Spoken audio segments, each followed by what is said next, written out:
नमस्कार दोस्तों, आज मैं फिर उपस्थित हूँ एक नए वीडियो के साथ। आज का जो हमारा वीडियो है राजस्थान के इतिहास के प्रमुख स्रोत से संबंधित है। एक वीडियो मैंने पहले अपलोड कर दिया था। आज का ये हमारा दूसरा वीडियो है। तो आइए हम शुरू करते हैं। इसमें जो पहला शिलालेख है वो पहला शिलालेख है बिजोलिया का शिलालेख। हम शिलालेख पढ़ रहे थे, कुछ शिलालेखों का उल्लेख मैंने पिछले वीडियो में कर दिया था। आज का हमारा पहला शिलालेख है, उसका नाम बिजोलिया का शिलालेख है। यह शिलालेख है भीलवाड़ा जिले में मिलता है। यानी बिजोलिया शिलालेख कौन से जिले में? भीलवाड़ा में है। पार्श्वनाथ जैन मंदिर की दीवारों पर लिखा गया है और इसके जो रचयिता हैं ये गुणभद्र माने गए हैं। यानी जो बिजोलिया शिलालेख है ये भीलवाड़ा में है। इस जो पार्श्वनाथ जैन मंदिर है उसकी दीवार पर ये लिखा हुआ शिलालेख है। और इस बिजोलिया शिलालेख के जो रचयिता हैं वो कौन माने गए हैं? गुणभद्र माने गए हैं। यह कायस्थ केशव के द्वारा लिखा गया शिलालेख है। 5 फरवरी 1170 ईस्वी में इस मंदिर की स्मृति में श्रावक लूलाग के द्वारा यह शिलालेख लिखवाया गया। यानी 5 फरवरी 1170 ईस्वी में इस मंदिर की स्मृति में श्रावक लूलाग के द्वारा यह शिलालेख लिखवाया गया था।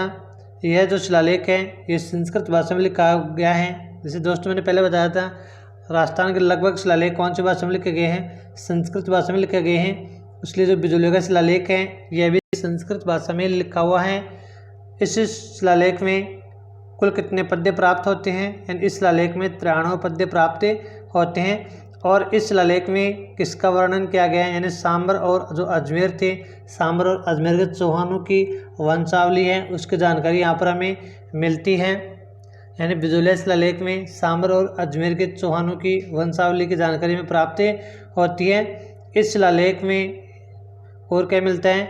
इस शिलालेख के अनुसार चौहानों की उत्पत्ति वत्स गोत्र ब्राह्मण से हुई है। इस शिलालेख के अनुसार चौहानों की जो उत्पत्ति है वो किससे हुई है? वत्स गोत्र ब्राह्मण से हुई है। तो पूछा जा सकता है किस शिलालेख के अनुसार चौहानों की उत्पत्ति वत्स गोत्र ब्राह्मण से हुई है? तो उत्तर जाएगा बिजोलिया का शिलालेख। आगे इसमें है इस शिलालेख में बिजोलिया का जो नाम है वो क्या मिलता है? उत्तरमाद्री भी मिलता है। इस शिलालेख से जानकारी मिलती है कि वासुदेव चौहान ने 551 ईस्वी में चौहान वंश की स्थापना की थी। सांबर झील का निर्माण भी वासुदेव चौहान के द्वारा करवाया गया था। यानी इसी शिलालेख से हमें यह जानकारी प्राप्त होती है कि 551 ईस्वी में चौहान वंश की स्थापना किसने की थी? वासुदेव ने की थी। और वासुदेव ने ही सांबर झील का निर्माण करवाया था। वासुदेव चौहान की राजधानी है वो अहिचित्रपुर नागौर थी। यानी वासुदेव चौहान की जो राजधानी अहिचित्रपुर नागौर थी। इस शिलालेख में भीनमाल का नाम श्रीमाल मिलता है। भीनमाल का नाम श्रीमाल मिलता है। और इस शिलालेख में दिल्ली का प्राचीन नाम दिल्ली का मिलता है। सांबर का प्राचीन नाम शाकंभरी मिलता है। और जो बिजोलिया है, बिजोलिया का प्राचीन नाम क्या मिलता है? विजयावली मिलता है। तो दोस्तों ये हमारा बिजोलिया का शिलालेख था। तो इसमें जो महत्वपूर्ण प्रश्न बनने वाले जो कौन कौन से हैं पूछा जा सकता है कि बिजोलिया शिलालेख कौन से जिले में है, या बिजोलिया शिलालेख किस मंदिर की दीवार पर लिखा गया है, या बिजोलिया शिलालेख का रचयिता कौन है। बिजोलिया शिलालेख किसके द्वारा लिखवाया गया? श्रावक लूलाग के द्वारा लिखवाया गया। बिजोलिया शिलालेख किस भाषा में लिखा हुआ है? संस्कृत भाषा में लिखा हुआ है। कितने पद्य में लिखा हुआ है? 93 पद्य इस पर लिखे हुए हैं। किसकी वंशावली यहाँ पर मिलती है? किसकी जानकारी मिलती है? तो सांबर और अजमेर के चौहानों की यहाँ पर जानकारी मिलती है। इस शिलालेख के अनुसार चौहानों को वत्स गोत्र ब्राह्मण में उत्पन्न हुआ बताया गया है। तो ये बहुत ही महत्वपूर्ण शिलालेख है। आइए हम आगे बढ़ते हैं। हमारा अगला दूसरा जो शिलालेख है वो है एकलिंगनाथ प्रशस्ति। एकलिंगनाथ प्रशस्ति है, ये प्रशंसा में लिखा हुआ है। मैंने आपको बताया था कि किसी वंश या व्यक्ति विशेष की प्रशंसा में लिखा गया लेख प्रशस्ति कहलाता है। तो हमारा आज की एकलिंगनाथ प्रशस्ति है उसके बारे में हम अध्ययन करते हैं। एकलिंगनाथ प्रशस्ति है ये उदयपुर जिले में है, गांव कैलाशपुरी गांव है उसमें है। यानी एकलिंगनाथ प्रशस्ति उदयपुर जिले में कैलाशपुरी गांव में है। एकलिंगनाथ मंदिर पर ये बनी हुई है। एकलिंगनाथ का निर्माण कालभोज इन बप्पा रावल के द्वारा करवाया गया था। और इसकी जो भाषा है वो भाषा संस्कृत भाषा मिलती है, यानी एकलिंगनाथ प्रशस्ति की जो भाषा संस्कृत मिलती है।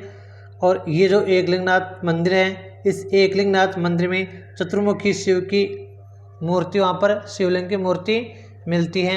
यानी एकलिंगनाथ मंदिर में चतुर्मुखी शिवलिंग की मूर्ति मिलती है। यह प्रशस्ति भी किसमें लिखी हुई है? संस्कृत भाषा में लिखी हुई हमें मिलती है। और इसके जो लेखक माने गए हैं, इसके लेखक महेश भट्ट माने गए हैं। यानी एकलिंगनाथ प्रशस्ति के लेखक कौन माने गए हैं? महेश भट्ट माने गए हैं। इस प्रशस्ति में गुहिल वंश की प्रशंसा की गई है और गुहिल वंश की जानकारी इसमें दी गई है। जो एकलिंगनाथ प्रशस्ति है, इस प्रशस्ति में कौन से वंश की प्रशंसा की गई है? गुहिल वंश की प्रशंसा की गई है और गुहिल वंश की जानकारी इसमें दी गई है। और इसमें महत्वपूर्ण बात यह है कि कालभोज का संन्यास लेने का वर्णन भी हमें इसी प्रशस्ति में मिलता है। तो ये महत्वपूर्ण बिंदु है, परीक्षा में पूछा जा सकता है कि कालभोज के द्वारा संन्यास लेने का उल्लेख किस प्रशस्ति में मिलता है? तो एकलिंगनाथ प्रशस्ति में उसका उल्लेख मिलता है। और इसमें और जानकारी क्या मिलती है कि यह जो प्रशस्ति है, इसमें मेवाड़ राज्य की जो सामाजिक, आर्थिक, राजनीतिक और सांस्कृतिक जानकारी इसमें मिलती है। एकलिंगनाथ मंदिर का पुनः निर्माण करवाया गया, किसके द्वारा करवाया गया? महाराणा रायमल के द्वारा। यानी एकलिंगनाथ मंदिर का पुनः निर्माण किसके द्वारा करवाया गया? रायमल के द्वारा करवाया गया, महाराणा रायमल के द्वारा। और इस प्रशस्ति में बप्पा रावल से लेकर के महाराणा रायमल तक का इतिहास हमें मिलता है। यानी इस प्रशस्ति में बप्पा रावल से लेकर महाराणा रायमल तक का इतिहास हमें उपलब्ध होता है। और एकलिंगनाथ जी गुहिल वंश का क्या माना जाता है? कुल देवता माना जाता है। तो परीक्षा में पूछा जा सकता है कि गुहिल वंश का कुल देवता कौन माने जाते हैं? तो उत्तर हो जाएगा एकलिंगनाथ। यानी ये गुहिल वंश का कुल देवता माना जाता है। पूछा जा सकता है कि महाराणा रायमल ने किस मंदिर का उद्धार करवाया या पुनर्निर्माण करवाया था? तो एकलिंगनाथ जी मंदिर का। हमारा अगला जो शिलालेख है वो हमें प्राप्त होते हैं। अगला शिलालेख आमेर का शिलालेख है, यानी आमेर का शिलालेख है। आमेर का शिलालेख कौन से जिले में प्राप्त होता है? हम सब जानते हैं आमेर का शिलालेख, आमेर का किला जयपुर में है। तो शिलालेख भी कहाँ मिलेगा हमें? जयपुर में मिलेगा, आमेर दुर्ग में मिलता है। जिला जयपुर आमेर दुर्ग में है, मिलता है। और जो आमेर शिलालेख है, इस आमेर शिलालेख से कछवाहा वंश की हमें जानकारी प्राप्त होती है। यानी आमेर का जो शिलालेख है जयपुर जिले में है, आमेर किले में है। और इसमें कछवाहा वंश के बारे में हमें जानकारी प्राप्त होती है। पृथ्वीराज कछवाहा से लेकर के मिर्जा राजा मानसिंह तक का वर्णन इसमें मिलता है। यानी जो कछवाहा शासक था पृथ्वीराज, उससे लेकर के मिर्जा राजा मानसिंह तक का इसमें वर्णन मिलता है। इसमें आमेर के शासकों को रघुवंश तिलक कहा गया है। तो ये महत्वपूर्ण बिंदु है। ये पूछा जा सकता है कि किस शिलालेख में आमेर शासकों को रघुवंश तिलक कहा गया है? तो उत्तर हो जाएगा आमेर प्रशस्ति में कहा गया है। इस प्रशस्ति में जम्मू और रामगढ़ दुर्ग निर्माण का उल्लेख भी हमें मिलता है। इस दुर्ग में जहांगीर की प्रशंसा का उल्लेख भी मिलता है। तो ये महत्वपूर्ण बिंदु है कि किस, यानी इस शिलालेख में दुर्ग नहीं, यहाँ पर शिलालेख है।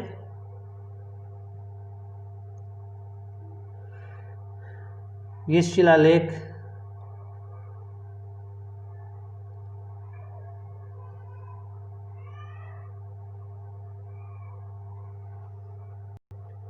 इस शिलालेख में हमें जहांगीर की प्रशंसा का उल्लेख भी मिलता है। और आगे है, यहाँ पर एक शब्द मिलता है, निजाम शब्द मिलता है। निजाम शब्द ये बताता है कि यहाँ पर मुगलों के और जो राजपूत हैं उनका समन्वित रूप यहाँ पर मिलता है। निजाम का अर्थ होता है प्रांतीय विभाग। तो निजाम शब्द मिलता है, ये मुगलों और राजपूत में आपसी संबंध को दर्शाता है। आगे हमारी अगली प्रशस्ति है, उसका नाम है रणकपुर प्रशस्ति। रणकपुर प्रशस्ति, ये रणकपुर प्रशस्ति कहाँ पर है? रणकपुर प्रशस्ति है पाली जिले में जो सादड़ी गांव उसके पास में है, यानी पाली जिले में सादड़ी गांव के पास में जो रणकपुर का जैन मंदिर है जिसको चौमुखा मंदिर के नाम से भी जाने जाते हैं, वहाँ पर ये हमें मिलती हैं। और इस प्रशस्ति के जो लेखक हैं डेपा माने गए हैं। एंड रणकपुर प्रशस्ति के लेखक कौन माने गए हैं? डेपा ये माने गए हैं। या तो देपाक मिल सकता है नाम या डेपा मिल सकता है, ये इसके लेखक माने गए हैं। रणकपुर जैन मंदिर है, इसकी दीवार पर रणकपुर प्रशस्ति लिखी हुई मिलती है। जो रणकपुर जैन मंदिर है उसकी दीवार पर यह प्रशस्ति में लिखी हुई मिलती है। और इसकी जो भाषा है संस्कृत है, और संस्कृत के साथ नागरी भाषा का इसमें उल्लेख किया गया है। तो इसमें दो भाषाओं का प्रयोग किया गया है, पहली भाषा संस्कृत और दूसरी नागरी भाषा का इसमें उल्लेख किया गया है। रणकपुर प्रशस्ति में काल भोज और बप्पा रावल दोनों को अलग अलग बताया गया है। यानी रणकपुर प्रशस्ति है, इसमें काल भोज और बप्पा रावल दोनों को अलग अलग व्यक्ति बताया गया है, जबकि ये दोनों एक ही व्यक्ति हैं। काल भोज को बप्पा रावल को काल भोज कहा जाता है। दोनों एक ही हैं, लेकिन इस प्रशस्ति में दोनों को अलग अलग बताया गया है। तो ये महत्वपूर्ण बिंदु है, पूछा जा सकता है कि काल भोज या बप्पा रावल को किस प्रशस्ति में अलग अलग व्यक्ति बताया गया है। तो जैन प्रशस्ति रणकपुर प्रशस्ति हो जाएगी। रणकपुर प्रशस्ति के अनुसार काल भोज और बप्पा रावल को अलग अलग व्यक्ति बताया गया, जबकि दोनों एक ही हैं। इस प्रशस्ति में महाराणा कुंभा की उपलब्धियां मिलती हैं और मेवाड़ राज्य का इतिहास इसमें मिलता है। यानी इस प्रशस्ति में क्या मिलता है? कुंभा की उपलब्धियां मिलती हैं और मेवाड़ राज्य का इतिहास यहाँ पर मिलता है। हमारी अगली जो प्रशस्ति है उसका नाम है जैन कीर्ति स्तंभ प्रशस्ति। जैन कीर्ति स्तंभ प्रशस्ति ये कहाँ पर है? ये चित्तौड़गढ़ जिले में है। चित्तौड़गढ़ दुर्ग में जैन कीर्ति स्तंभ पर ये लिखी गई प्रशस्ति है। यह जो जैन मंदिर है, जैन कीर्ति स्तंभ है, ये जो जैन कीर्ति स्तंभ है ये किसको समर्पित है? आदिनाथ को समर्पित है। जैन कीर्ति स्तंभ है यह आदिनाथ को समर्पित है। और यहाँ पर जैन कीर्ति स्तंभ प्रशस्ति मिलती है। इसका निर्माण किसके द्वारा करवाया गया? जीजाक के द्वारा करवाया गया। जैन कीर्ति स्तंभ का निर्माण किसने करवाया? जीजाक ने करवाया। जैन कीर्ति स्तंभ कितने मंजिल का है? 7 मंजिल का है। जैन कीर्ति स्तंभ 7 मंजिला है। इसमें राणा हमीर सिसोदिया की उपलब्धियां मिलती हैं। यानी पूछा जा सकता है राणा हमीर सिसोदिया की उपलब्धियां कहाँ मिलती हैं? तो जैन कीर्ति स्तंभ प्रशस्ति में मिलती हैं। जैन कीर्ति स्तंभ है वो किसको समर्पित है? आदिनाथ को समर्पित है। जैन कीर्ति स्तंभ का निर्माण किसने करवाया? तो जीजाक ने करवाया। जैन कीर्ति स्तंभ कितने मंजिला है? 7 मंजिला है। दोस्तों इसमें बहुत ही महत्वपूर्ण जानकारी दी गई है। अगली प्रशस्ति है हमारी अगली प्रशस्ति है समिदेश्वर प्रशस्ति, जो चित्तौड़गढ़ जिले में है। समिदेश्वर प्रशस्ति चित्तौड़गढ़ जिले में है। चित्तौड़गढ़ दुर्ग में समिदेश्वर मंदिर में ये प्रशस्ति में मिलती है। समिदेश्वर मंदिर का निर्माण परमार शासक भोज ने करवाया था। समिदेश्वर मंदिर का निर्माण किसने करवाया था? परमार शासक भोज के द्वारा करवाया गया था। मंदिर का पुनर्निर्माण इस मंदिर का पुनर्निर्माण करवाया गया मोकल के द्वारा। यानी मंदिर का पुनर्निर्माण महाराणा मोकल के द्वारा करवाया गया। मंदिर पर दोनों ओर शेर की मूर्तियां भी उसके द्वारा मोकल द्वारा लगवाई गई। इसकी जो भाषा है वो भाषा कौन सी है? संस्कृत भाषा है। और इसमें 75 श्लोक हमें देखने को मिलते हैं। अगला जो हमारा शिलालेख है वो शिलालेख है चिरवा का शिलालेख।